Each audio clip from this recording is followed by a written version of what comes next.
You know the sheriffs, you know the outlaws. You've never heard of the women who had both of them on a private membership list. A handful of madams who built empires so powerful that Colorado lawmakers showed up at their brothels every single afternoon like it was a second office. Butch Cassidy used one as his official gang headquarters, and a president's wife once lived in a building that would become one of the most notorious houses of sin in American history. These are 20 facts about the women who actually ran the Wild West underworld. Not a single history textbook will tell you any of this. Let's start with fact number 1, the youngest madam in American history. Her name was Martha Nyman. She walked out of her family home in Pennsylvania sometime in the early 1860s, still a teenager, and by the time she was 19 years old, she was running her own parlor house in Springfield, Illinois. She hung a sign above the door that read, "Men taken in and done for." That sign was an advertisement. It was also a warning. And that 19-year-old girl? She would grow up to become Maddie Silks, the undisputed queen of Denver's underworld, and by most accounts, the most successful madam in the history of the American West. Historians believe she may be the youngest documented madam in American history. She didn't stumble into the business, she chose it.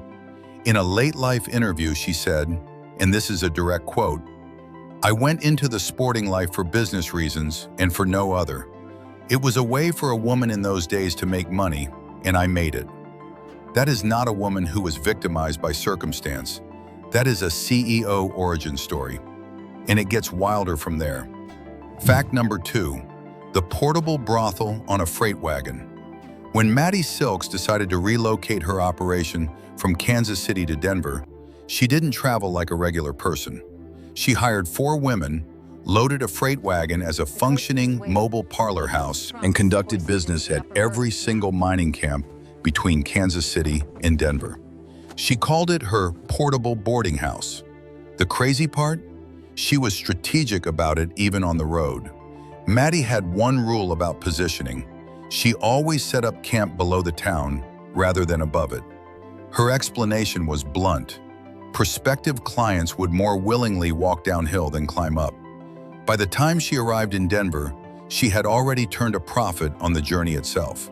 She wasn't going to Denver to make money, she had already started. If you're already hooked on this story, subscribe. We are only 2 facts in, and it gets considerably darker from here. Fact number 3, the secret list nobody ever found. Once Maddie reached Denver, the business she built was something else entirely. Her 3-story brick mansion on Market Street had 27 rooms, a live orchestra in the parlor, and a magnificent wooden front door that greeted clients from every level of Denver society. And Maddie kept a private list. Every regular client who visited was recorded. If a man behaved badly, if he disrespected the women, caused a scene, or failed to conduct himself as what she called a gentleman, his name was removed. He was never permitted to return. She told a reporter in 1926, "I never showed that list to anyone.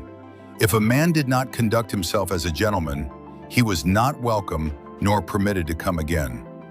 The list reportedly contained the names of governors, mayors, and railroad tycoons. When Maddie died in 1929, the list was never found. It never surfaced. No one who had been on it ever came forward. That list contained the social architecture of Denver's entire power class, and it went to the grave with her. Now Maddie Silks had a rival, and that rival was willing to do things that Maddie never would. Fact number 4, the skull, the blackmail, and $17,000. Jennie Rogers wanted to build the greatest brothel in Denver. She was nearly 6 feet tall, raven-haired, and already famous. But she didn't have enough money to build what she envisioned. Her solution was audacious and criminal. Her lover at the time, said to be a police official from St. Louis with connections in Denver, obtained a human skull and buried it in the backyard of a prominent Denver businessman who had political aspirations. His first wife had mysteriously disappeared years earlier, which conveniently made the planted skull look like evidence of foul play. Then the skull was discovered with a forged search warrant. The man, convinced he might be implicated in a murder, paid Jennie $17,000 to make the problem disappear. She used every cent to build the House of Mirrors. And here's the detail nobody talks about. The stone faces carved into the building's exterior facade were widely rumored to be portraits of her blackmail victims and prominent clients. The building still stands in Denver today. The faces are still on it. And what Jennie built with that money was extraordinary. Fact number 5. Colorado's lawmakers clocked in at 3 o'clock every afternoon. The House of Mirrors opened in 1889 at 1942 Market Street, the most extravagant building on what Denver's newspapers had dubbed the wickedest street in the West. Crystal chandeliers, floor-to-ceiling mirrors, oriental rugs, marble tables, grand pianos, and a ballroom with Gothic-style high-backed chairs lining the walls. But the most remarkable thing about the House of Mirrors wasn't the furniture.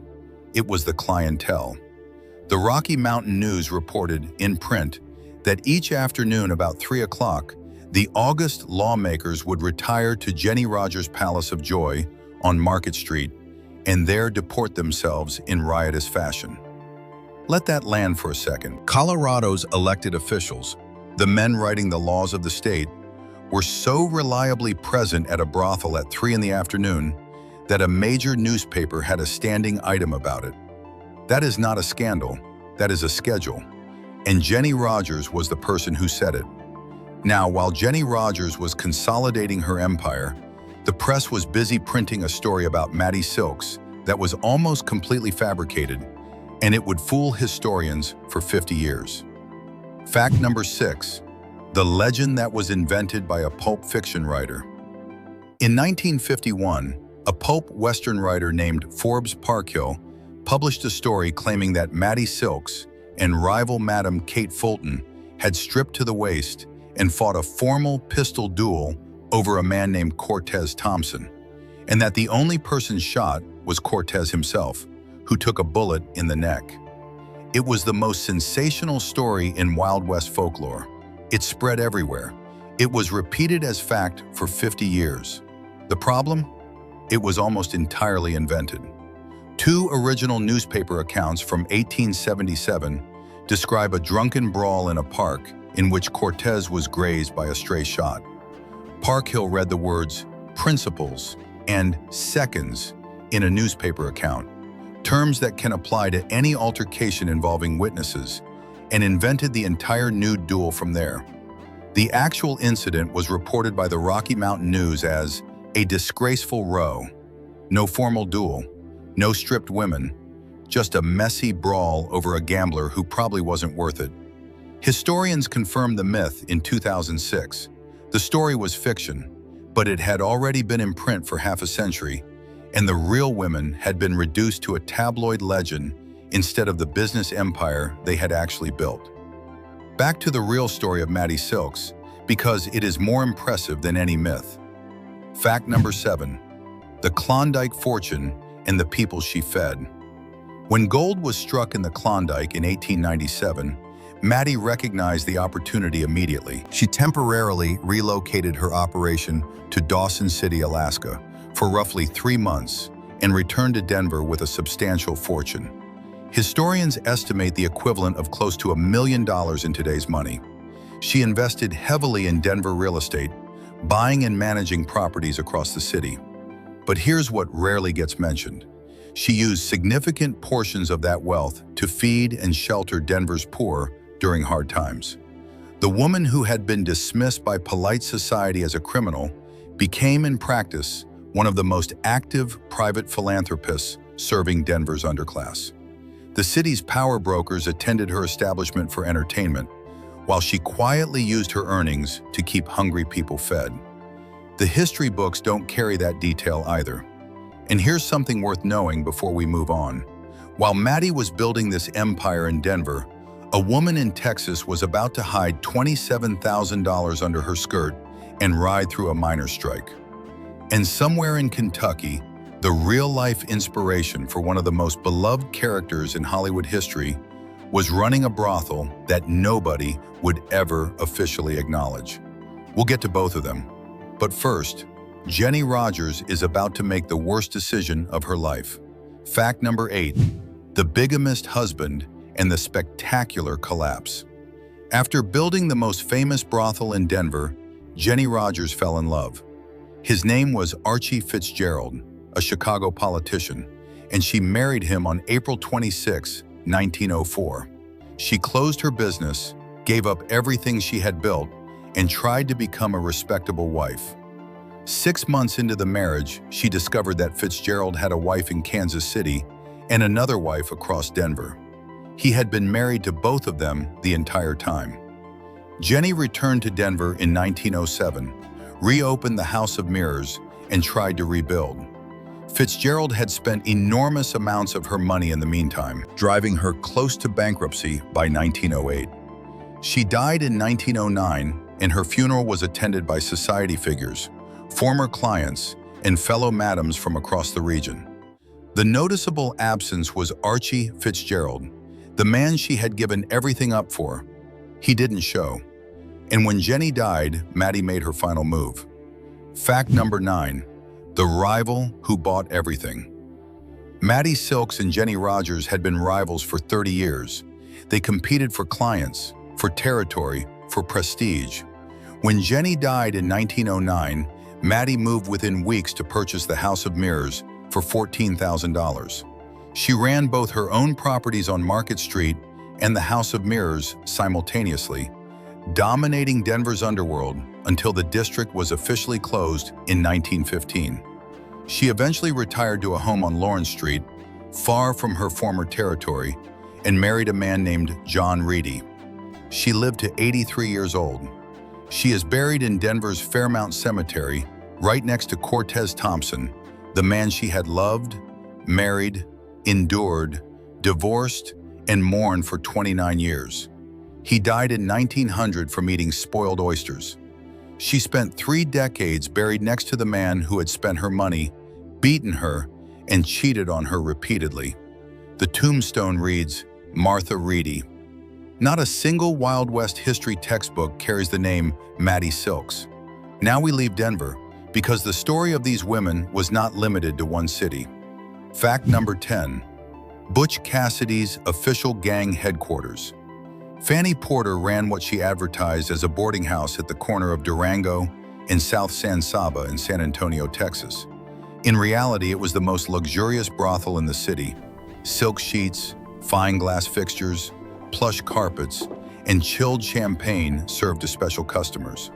From approximately 1896 to 1901, it served as the primary rest stop, hideout, and rendezvous point for the Wild Bunch.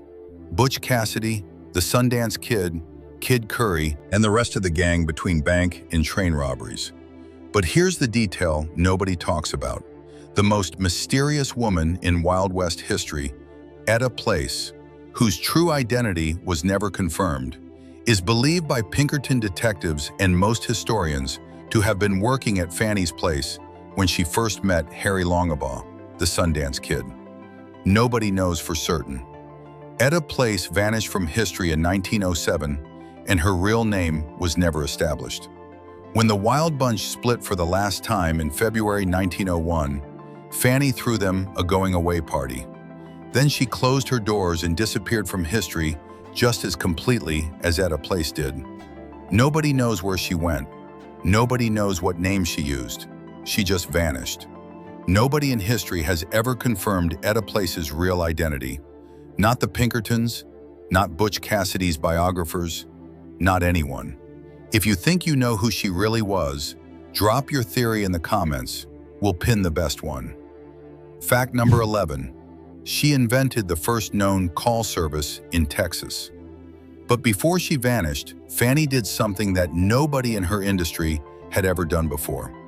In 1899, the owner of Fanny Porter's building canceled her lease to expand his gambling operation. Rather than shut down or relocate, Fanny devised something historians believe was the first organized call service for sex work in Texas. She rented a single room in a boarding house and built a network of runners and delivery boys who carried requests back and forth between local saloons, telegraph offices, and casinos. She ran the entire operation from one room, assigning women based on her personal knowledge of each client, essentially a sophisticated dispatch system with no storefront.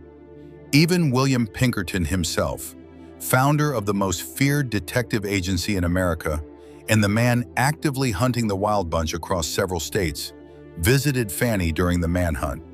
She received him cordially. He reportedly said she treated him like a lady. The most dangerous detective in America sat down with the madam hiding his targets, and she made him tea. Now we move to Kentucky because one of these women left a mark on American culture so enormous that people are still watching it today without ever knowing her name. Fact number 12, the character in Gone with the Wind. Belle Brezing ran what was called the most orderly of disorderly houses in Lexington, Kentucky. Her brothel attracted bankers, politicians, and international horse racing figures. She was pardoned by the governor of Kentucky when arrested for keeping a bawdy house. She built her wealth from nothing over decades and became, by the early 1900s, the most famous madam in the American South. When Margaret Mitchell published Gone with the Wind in 1936, which would go on to become one of the most commercially successful novels in history, with adjusted global earnings estimated in the billions, readers across the country immediately recognized that the character Belle Watling, the compassionate madam who helps Rhett Butler, was modeled on Brezing. Mitchell denied it for the rest of her life. Belle Brezing died in 1940, 6 months after the film's release. Time magazine published her obituary. The Lexington Herald sold out its entire print run of 19,000 copies, every single one, by 10 in the morning on the day of her death. A fictional character in a novel endures forever. The real woman it was based on died in her crumbling mansion, addicted to morphine, and the author who borrowed her soul never once acknowledged her publicly. And the address where Belle got her start is something that will stop you cold. Fact number 13, she started in Abraham Lincoln's First Lady's former home. Belle Brezing's first job in the trade began on Christmas Eve, 1879, in a brothel run by a woman named Jennie Hill, located in what had previously been the Lexington home of Mary Todd Lincoln. The building still stands. It is now on the campus of Transylvania University and currently serves as a women's locker room. When Belle later opened her own establishment at 153 McGowan Street and ran it for decades as one of the most celebrated houses of its kind in the country, and when it was eventually shut down in 1917, the building was sold to the Carmelite Sisters of Divine Charity and repurposed as a daycare center. So, Abraham Lincoln's wife's house became a brothel. That brothel launched one of the most famous madams in American history. And when her own brothel was finally closed, it became a place where children were cared for. There is no clean line in history. There never was. And the way Belle Brezing left this world is one final, quiet irony. Fact number 14, the Tombstone with the wrong name. Belle spent her final years as a recluse inside her ivy-covered mansion, slowly dying of uterine cancer, addicted to morphine. When she died in August 1940, she was buried in Calvary Cemetery in Lexington. Her tombstone gives an incorrect surname and an incorrect birth year. The inscription chosen for America's most famous madam, the woman who had been the real-life inspiration for one of the most beloved characters in Hollywood history, the woman whose death sold out an entire city's newspapers by 10 in the morning, reads, "Blessed be the pure in heart." When her mansion was eventually demolished, the salvaged bricks were sold to the public. Each one was stamped with the words, "Brick from the Belle Brezing home, the most orderly of disorderly homes." That was how she was remembered. Not the right name, not the right year, but a brick with a slogan that told the truth. Now we leave the parlors and the politicians entirely. This next story takes place in a blizzard in Idaho, and it's about a woman whose nickname became a town's entire identity. Fact number 15, the patron saint of a mining town. In 1884, a woman named Maggie Hall crossed a mountain pass in Idaho during a blizzard on horseback to reach the mining town of Murray. When she arrived, half frozen and exhausted, she turned down the offered hotel room. She announced she would be taking cabin number 1, the cabin traditionally reserved for the town madam. A young Irish miner misheard her name during an introduction and called her Molly Badam. It stuck. Over the next 4 years, Molly fed anyone in Murray who was hungry, sheltered the homeless, nursed sick miners through illness, and personally tended to the dying during a smallpox outbreak. She did all of this while operating as the town madam. When she died of tuberculosis in 1888, the entire town of Murray shut down. The mines stopped, the bars closed, the gambling dens went quiet. Even a Protestant minister gave the funeral service after the Catholic priest refused. Today, Murray, Idaho holds an annual festival in Molly's honor. The town has a permanent population of a few dozen people. They have never forgotten her. What makes Molly's story even more layered is what the church did to her and what she did in response. Fact number 16, excommunicated and still at church every Sunday. Molly Badam had been raised a devout Irish Catholic. After she entered the profession, she went to confession, as she had been taught to do. Instead of receiving absolution, the priest excommunicated her, permanently barring her from the sacraments, officially declaring her damned, cutting her off from the institution she had believed in since childhood. She never recovered her standing with the church. Historians believe her chosen nickname, Badam, may have been her deliberate public acknowledgement that she accepted the condemnation. But here is what is remarkable. Despite the excommunication, Molly Hall attended Protestant church services every single Sunday in Murray for the rest of her life. She kept going. She sat in the pews. She participated in a community of faith that had not cast her out. And when she died, a Methodist minister presided over her service. The Catholic Church said she was damned. The mining town buried her as a saint.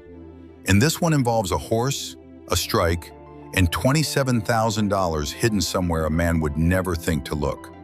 Fact number 17, $27,000 under her skirt. During a bitter miners' strike in Leadville, Colorado in 1896, mine owners needed to pay workers who had crossed the picket line without being intercepted by striking miners watching every road out of town.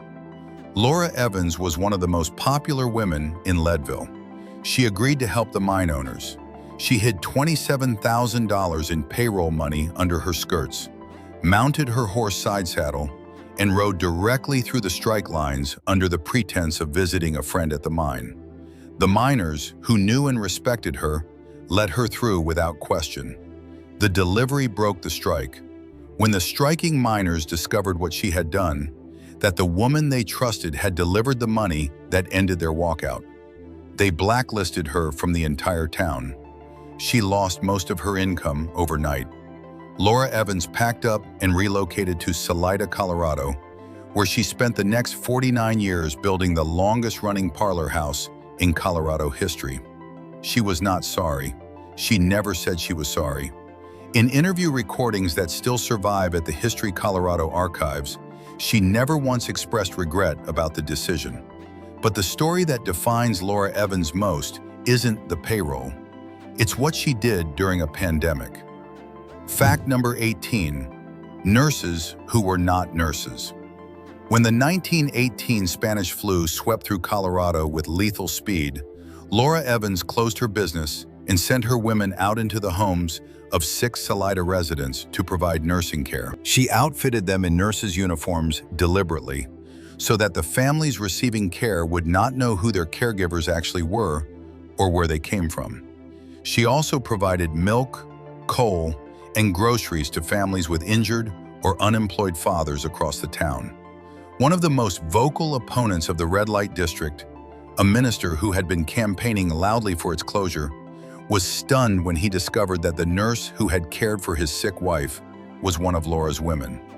He dropped the campaign entirely.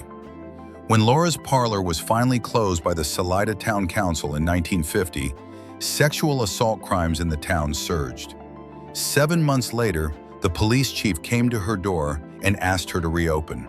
Her reply was this: "Everyone has to live with the decisions they make. You made a bad decision." She didn't reopen. She rented the rooms to railroad workers and played cards for the rest of her life. Now here's one that involves a mystery, a missing document, and the most powerful men in Denver. Fact number 19, the directory with 2 missing pages.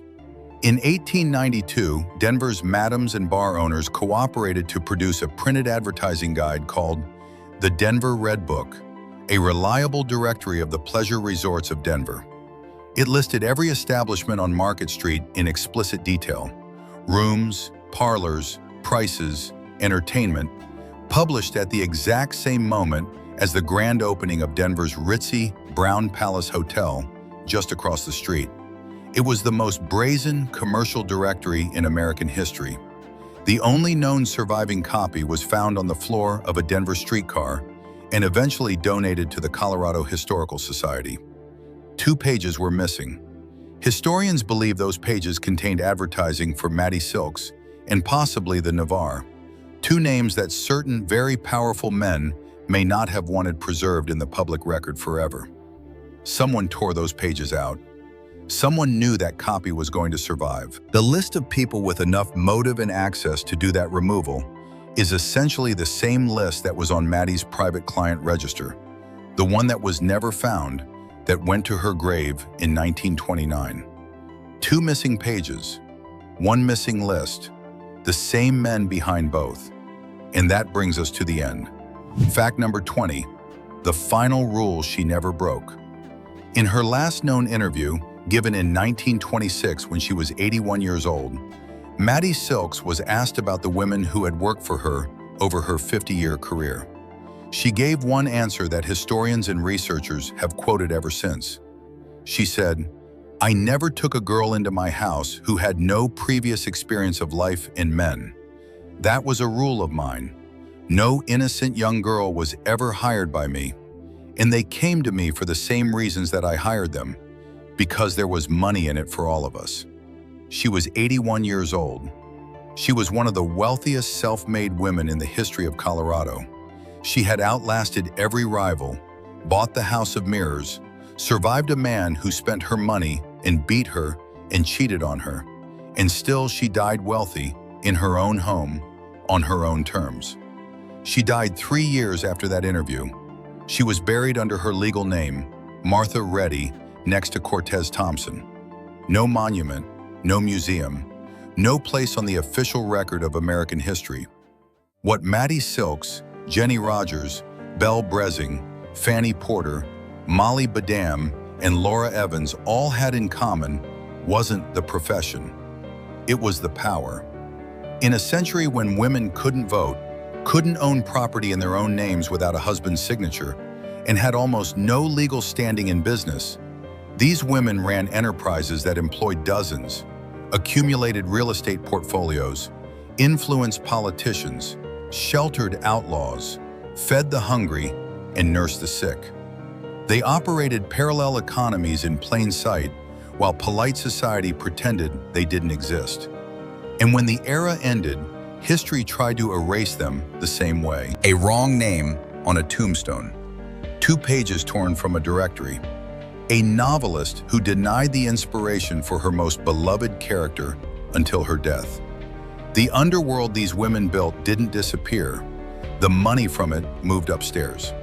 The men who came through those doors went on to be governors and railroad barons and lawmakers.